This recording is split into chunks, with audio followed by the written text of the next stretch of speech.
Hello, and welcome to the Come to Your Senses podcast. I'm your host, embodiment-based coach, Mary Lofgren. Here, we explore how to live bravely and beautifully through a lifestyle of embodiment. You'll hear gems to empower you around mindset, mindfulness, somatic psychology, and neuroscience, as well as beauty, food, style, and the art of slow living to meet your soul through the senses. I am so happy that you're here. Let's begin.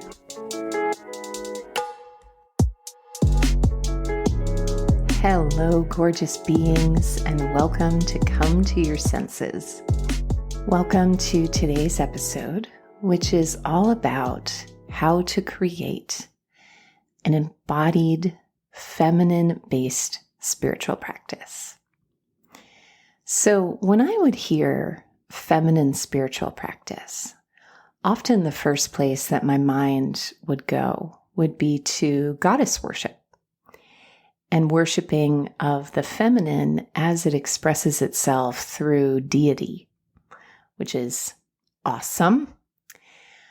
But what we're going to be talking about today is not necessarily the worship or devotion to a certain deity or a certain lineage, but more how to build some of the values that we associate with feminine energy, values such as beauty, pleasure, embodiment, ease, art, creativity, and more, into your spiritual practice.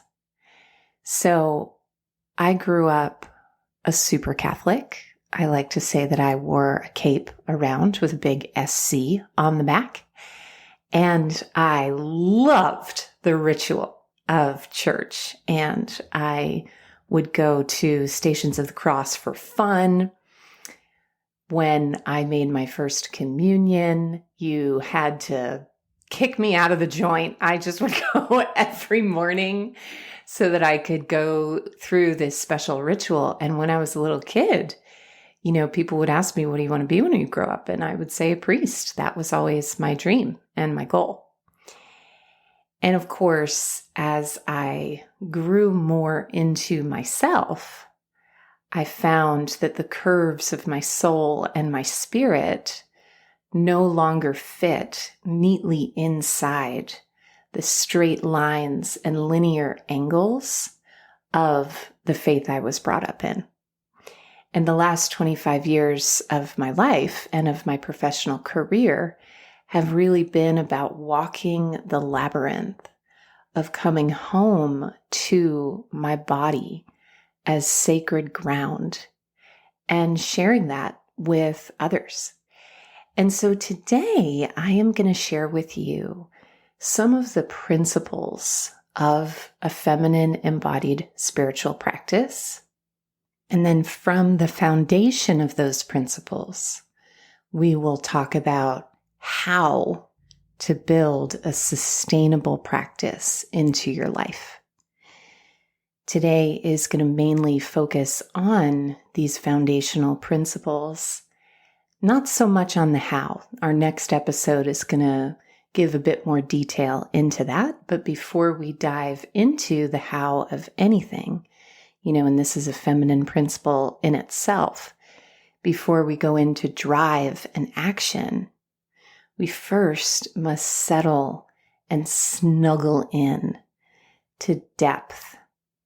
And so today's episode is going to walk you through those core principles, or at least some of them. I have many in my years of collecting these gems and jewels along the passage of the labyrinth of feminine spirituality, and that these may be the seeds that get planted into your consciousness through thought, feeling, subconscious knowing, intuition, and then later blossom into your practices and into your behaviors.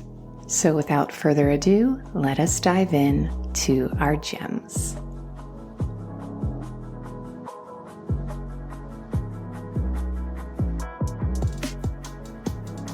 And so where we're going to begin is actually at the end.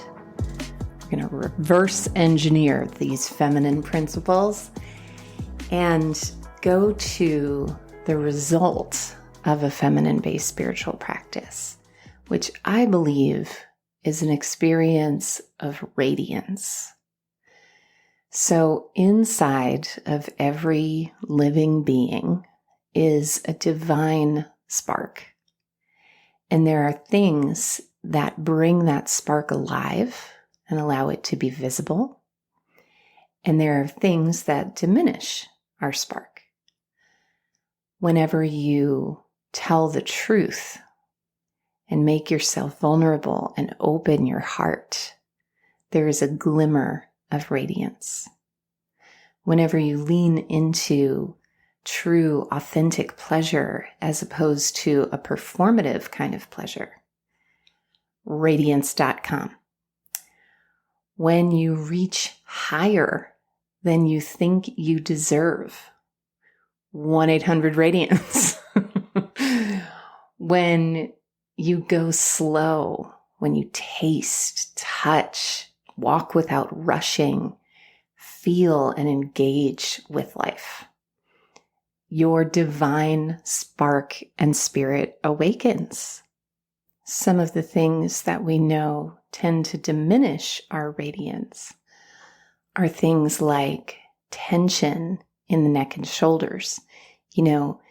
Tension in the neck and shoulders not only diminishes our radiance because it just kind of sucks, but also because that pinching in this region of the body inhibits flow of circulation of lymph and nourishment through the blood from the body to the face.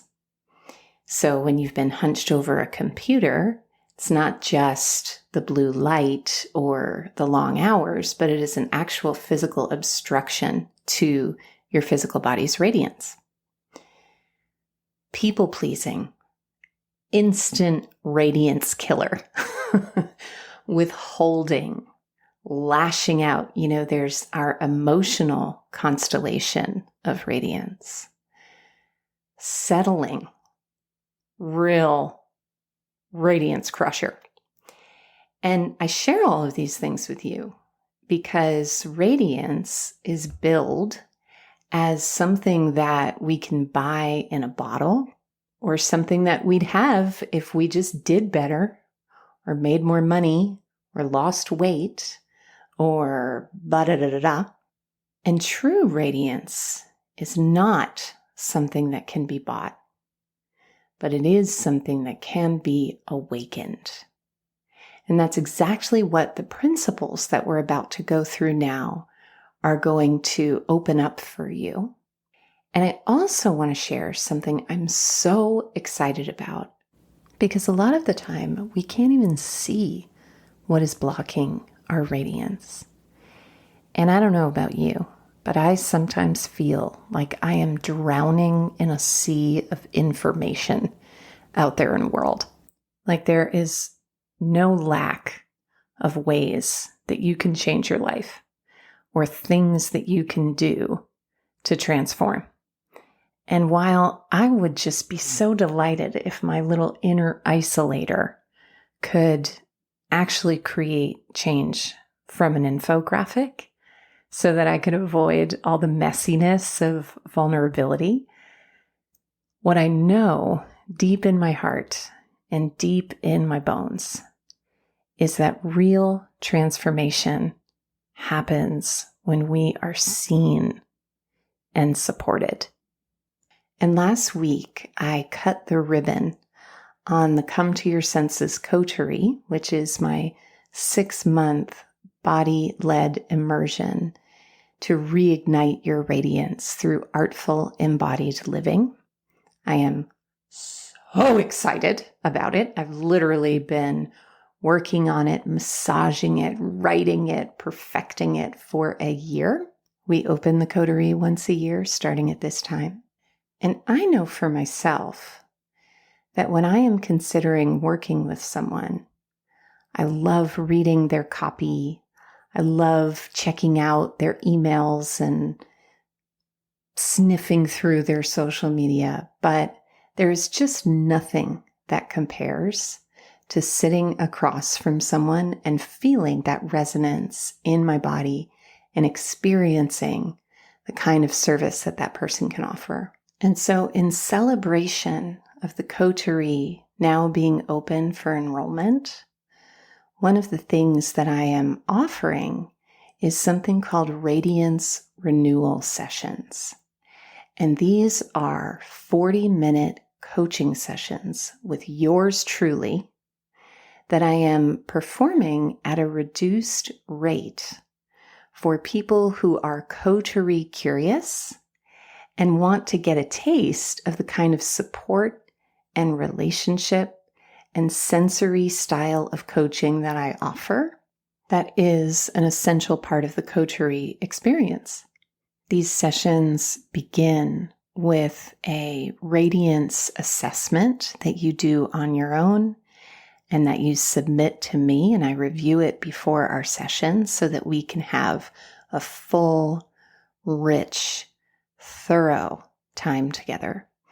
And there are a limited number of these sessions available. So if you go to schoolofsensualliving.com/radiance, RADIANCE, there's also a link below this episode, you can book in for one of those reduced rate sessions. This is a one-time only offering, and I am so excited to support you in building radiance throughout the entire holistic wheel of your life. So, with that, my loves, let us now dive in to some of these principles of an embodied feminine spiritual practice that centers radiance. And so I'm going to introduce these in contrast. First, sharing kind of the more traditional, more religion-based, dogma-based approach that I know I was dunked into like a strawberry into a vat of ganache, having grown up in the church so deeply and gone to 13 years of Catholic school. And whether you grew up around religion or not, whether you currently have a delicious religious practice or not, what we're really talking about here is some of the patriarchal foundations on which our spiritual practices, and by virtue, many of our systems, tend to be based upon, that can be toxic and harmful. So the first has to do with the ultimate temple, which is your body. So in the old paradigm, there is a dissociation and a disownership and even a discarding of the body. And in an embodied spiritual practice, the body is exalted. The body is called a temple for a very good reason. If you place your hands on the belly and press, you can feel the shape of your rib cage like butterfly wings or like a cathedral. If you place your hand on your heart, you can feel the heart thrumming and pulsing just like the heartbeat of the earth when you place your feet in the grass. If you place your hands on your hips, you will notice that your pelvis resembles that of a bowl, like a singing bowl or a sacred vessel of water or nourishment. Throw some gingerbread in there, knead it around. Oh, every time I do a drop-in with a client, there's always this spicy, gingery aliveness that awakens whenever we drop into the pelvis. I can feel it expanding my pelvis as I talk about it. And in certain spiritual traditions, there is this concept of eminence. Eminence being that radiant light that shines from within. And the idea that God, the divine, the high priestess, sky daddy, whatever you want to call it, is radiating from within us through every cell of our body. This is an idea around spirituality that also puts heaven right here on earth.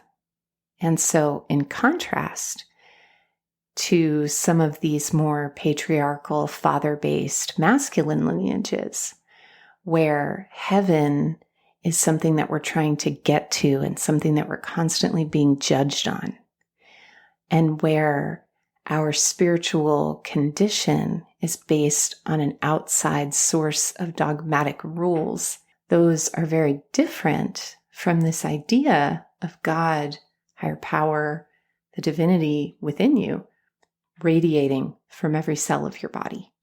And a way to see your body and to start to implement this principle right away is with something that I call the reframe game. And I've already been playing it with you a little bit in those descriptions that I gave of the different parts of the body.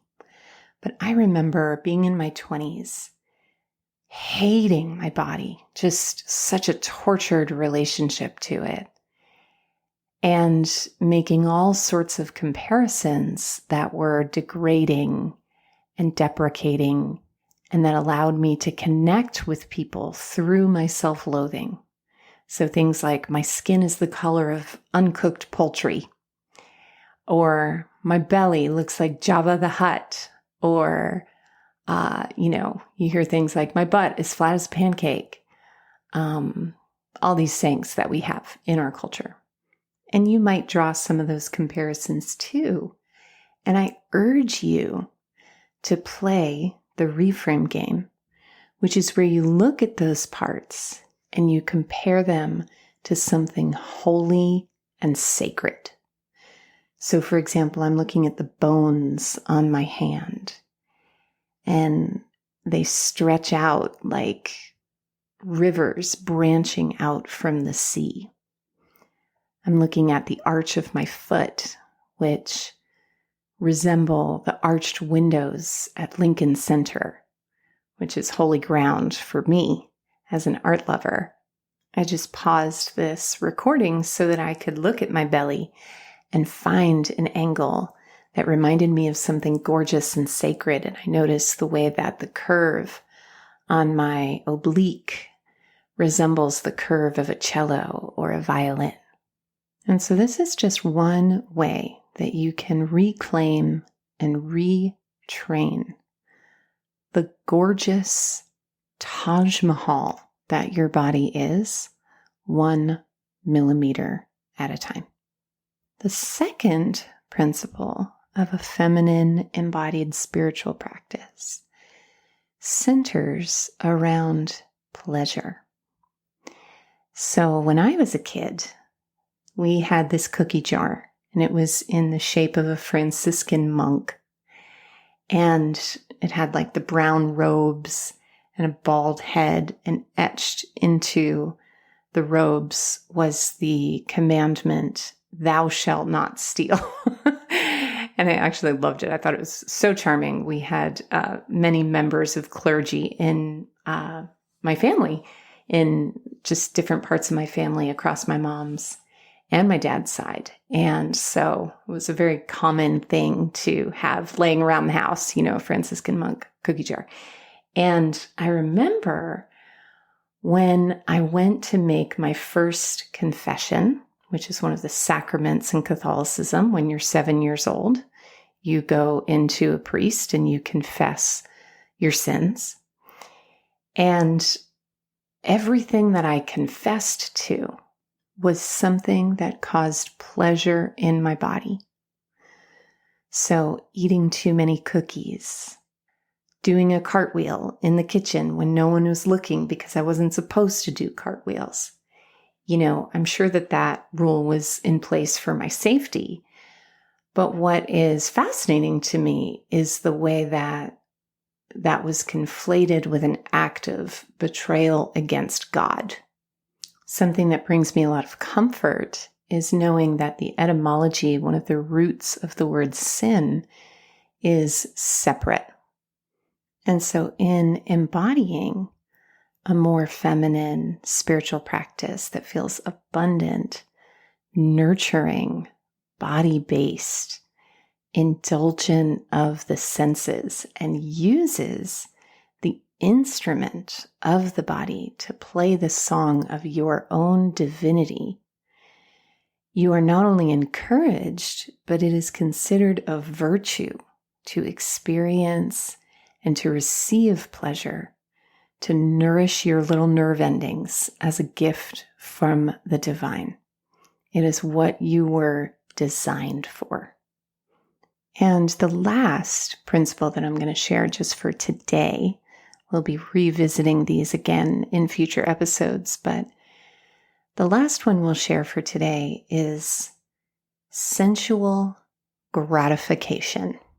So this past weekend, I was watching the movie Elvira, which is a Halloween movie all about this woman who is very gorgeous, seductress, mistress of the dark with luminous pale skin and these luxurious breasts and gorgeous red lips and wit that's sharp as a tack. And she comes into this country town in Massachusetts, and immediately the townspeople are threatened beyond belief because of the erotic aliveness and charge that she brings with her.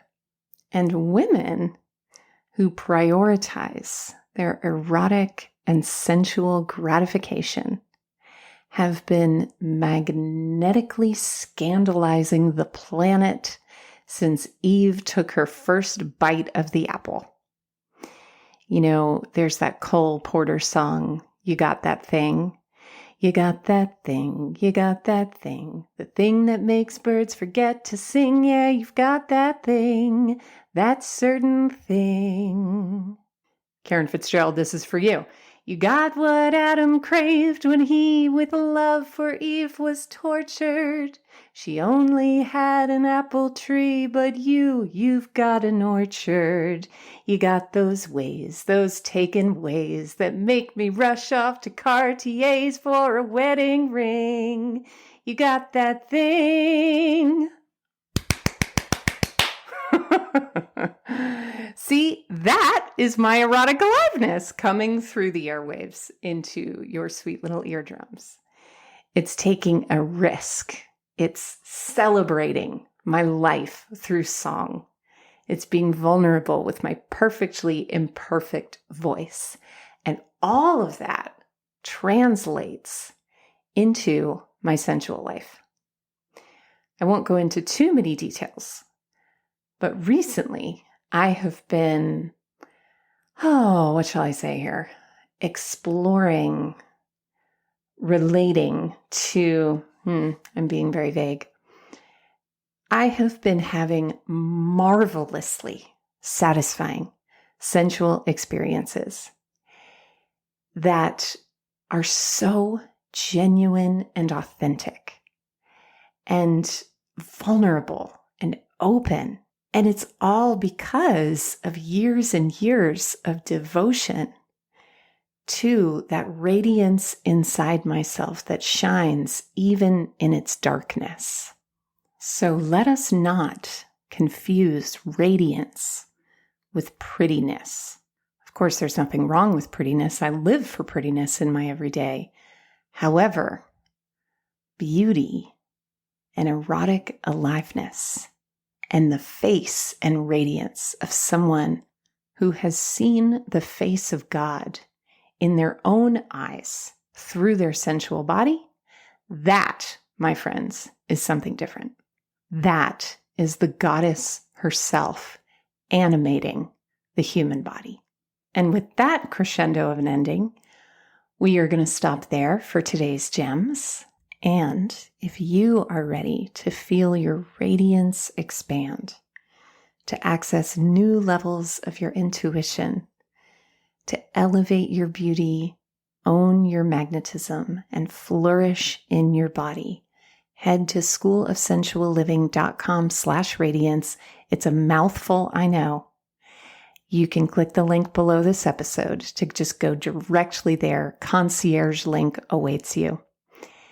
To schedule one of these reduced rate coaching sessions with me that I have never offered before, and there are only a handful of them available, so make sure to snap one up because I would love to sit across the screen from you and support you in relaxing into your fullest radiance. Thank you so much for listening. It has been a pleasure as always, and I will see you in our next episode. Do you ever wish that you could have a day at the spa with a facial, a manicure, and a massage, but for your own spirit and soul? Do your nerve endings feel dull, frayed, even deadened, and you yearn to feel animated, enlivened, and invigorated from within? Your radiance is precious, magnetic, and is who you are when all the layers of stress, obligation, and overperforming have been stripped away. In a Radiance Renewal coaching session, you'll be given the tools to identify the true blocks to your full radiance and discover how to melt tension in your body and mind to reveal your most luminous light. Sessions are available for a limited time, so head to schoolofsensualliving.com/radiance or hit the link below this episode.